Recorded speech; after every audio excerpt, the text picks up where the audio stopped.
আমি তারেক রহমানের বিরুদ্ধে দাঁড়িয়েছি, এই কথাটা আমার নয়, এটি হচ্ছে মাননীয় স্বরাষ্ট্রমন্ত্রী বললেন। কাকে বললেন, কেন বললেন, চলুন নিজে কানে শুনি এবং শেয়ার করি। আপনাদের একজন ডাক্তার সাহেব দাঁড়াইছিল এবং ওনার পরিচয় দিছে যে আমি তারেক রহমানের বিরুদ্ধে ইলেকশন করতেছি, জানো না বলছি। তো উনি বললেন যে ব্যালটে তো এখানে সংবিধান সংস্কার পরিষদের সদস্য হিসেবে আলাদা কোনো ব্যালট ছিল না। ব্যালট ছিল না বাইশ, ব্যালট ছিল না।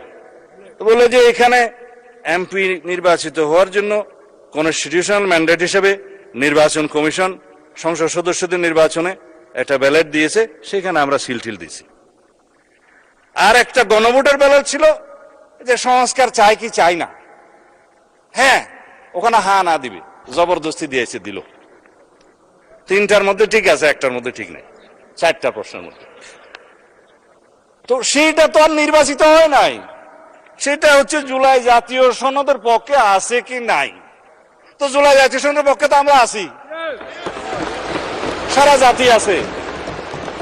সেটা দিয়ে তো সংস্কার পরিষদের কোন সদস্য এখানে নির্বাচিত হয় নাই। শপথ নিবেন কিভাবে?